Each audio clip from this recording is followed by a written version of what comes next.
Hello, this is Jinju at kimchimarie.com. Today I'm going to show you how you can make three-color namul, 삼색나물, which is a very classic side dish that Koreans make for festivities such as the New Year's, Jeongwol Daeboreum, which is February 5th, the first full moon, and Chuseok.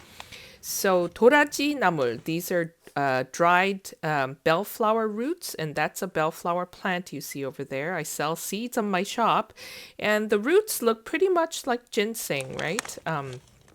So those usually come dried. We want to soak that. The Chwinamul, that's Aster Scaber, and that you can also grow with my seeds.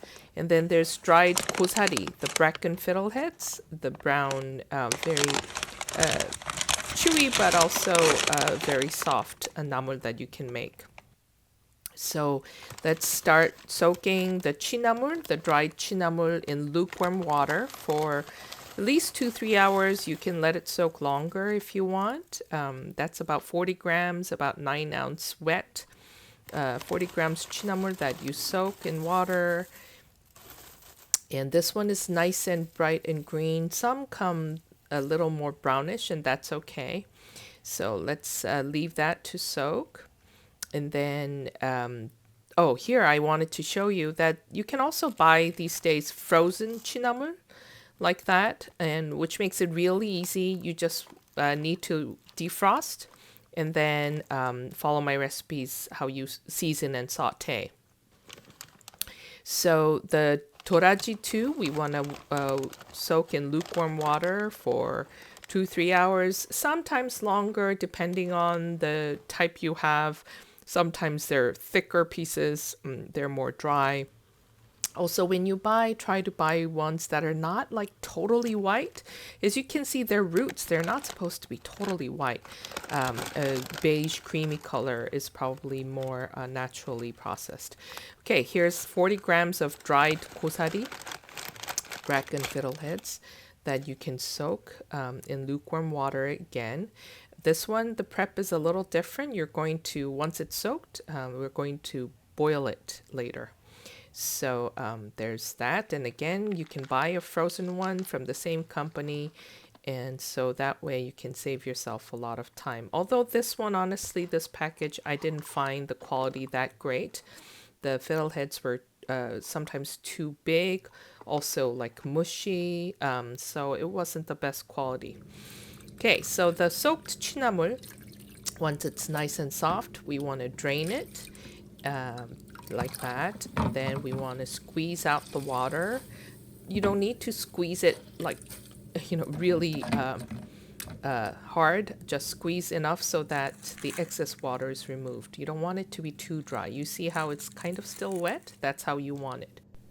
And before we go on, I wanted to compare and show you how you can get Chwinamul in two different sizes, one that's younger and smaller and one that's more mature and large. So here I'm adding Korean soup soy sauce, 국간장, which is one of the most important ingredients for making Korean namul. A tablespoon of the Korean soup soy sauce and a tablespoon of the Korean 천일염 sea salt is what I add. If you're going to use a different sea salt, start with a little less. Another very important ingredient in making Korean namul is the perilla oil that I use here. It's the oil made from perilla seeds. It adds a wonderful herbaceous, kind of a little minty but not at all strong flavor to your namul. So now that it's all nicely seasoned, we just need to finish it up by adding a swirl of vegetable oil to your heated pan, a teaspoon of chopped fresh garlic. We're going to let that cook a little bit. We don't want to brown the garlic, but we'll just until it's nicely kind of starting to get brown. Then we want to add the namul, and we want to mix everything so that make sure all the namul and the garlic oil gets blended together and the namul gets cooked a little bit. You want to do that for a minute or so. And then we want to add about 1/4 cup of water. This is so that the namul gets nice and soft and the seasoning gets all dispersed evenly. So we want to steam that or let that cook on medium heat, simmer for about 2-3 minutes. And then this is how it should look. The most of the water are cooked away.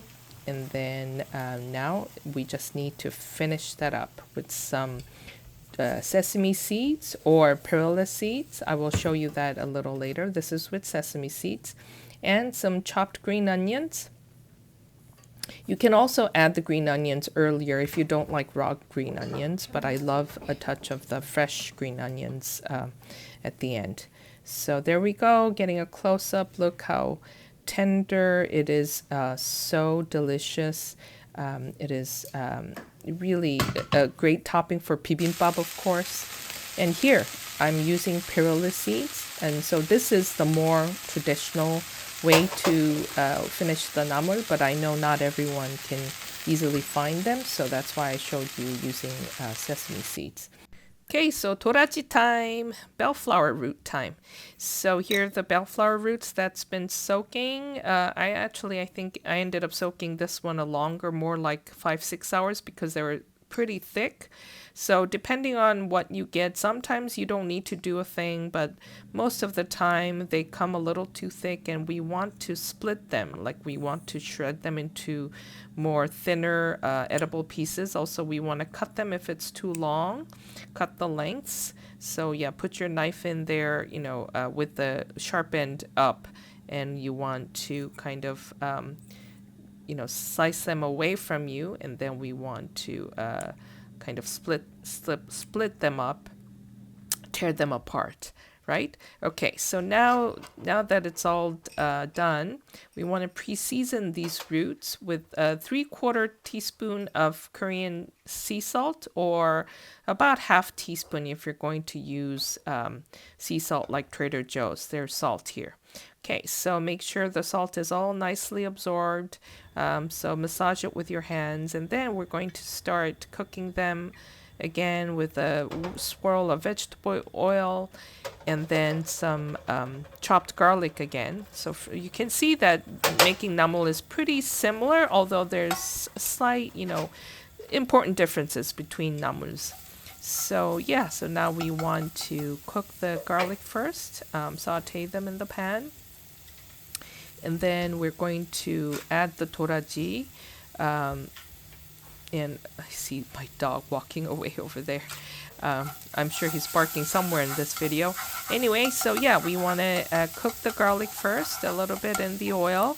And then we're going to add that seasoned doraji into the pan. And then we're going to saute it like on medium heat. One thing to note about doraji is if you taste it, now of course I always recommend tasting as you go. Doraji will taste bitter when it's hot, so don't be alarmed if you taste it and it's like really bitter.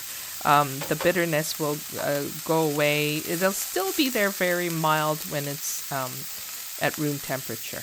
Okay, so we're going to add about 3-4 tablespoons of water, added some green onions, and then we're going to cover and cook for about 3 minutes on medium heat so that the roots, doraji, become soft, and again, the flavors are all nicely absorbed into the doraji.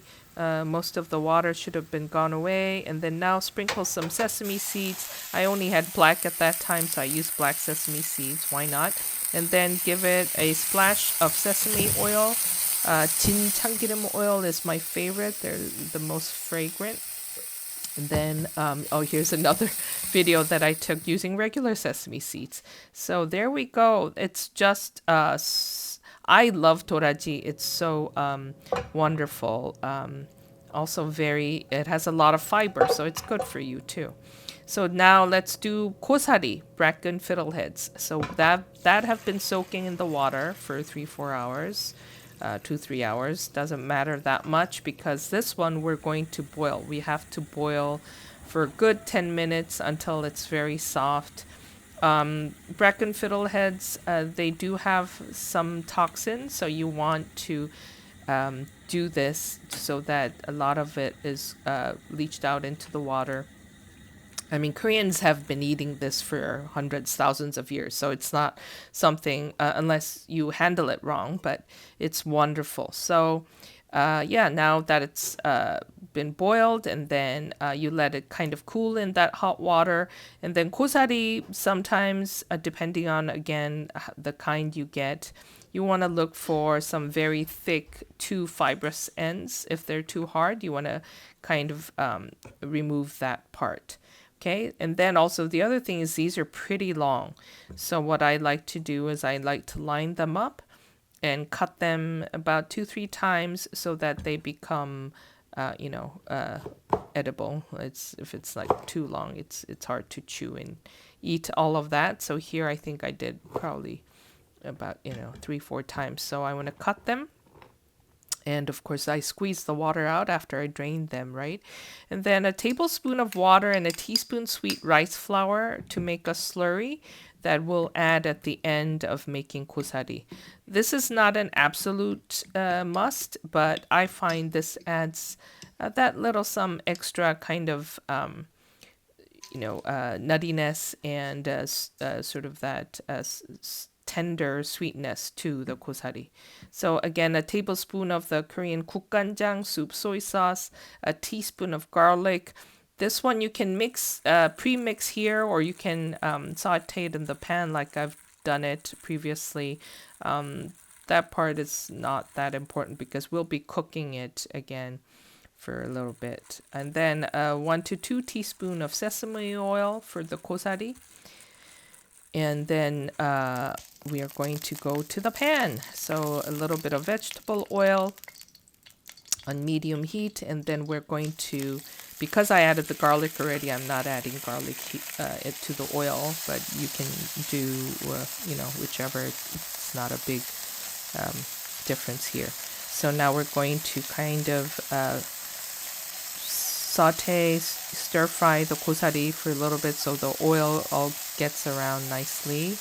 And then we're going to add about half cup of water to the gosari after you've cooked it for a minute or two. And then we're going to add a half cup of water to the gosari, and then we'll cover it up. But before that, we also want to add the slurry, the sweet rice flour slurry we made. And make sure you mix that well before you cover it up so that it doesn't end up in one lump in some part of the pan. Okay, so we're going to cook it for 5 minutes. This is a little longer because gosari is more fibrous, needs a little more cooking time. But look at that, it comes out soft but also chewy at the same time. It has a wonderful earthy flavor. I love it. Okay, so you can also do radish, by the way, and I'll show it to you in another video for the white namul. Well, there we go. 삼색 나물, 3-color namul, healthy and delicious. Thank you for watching.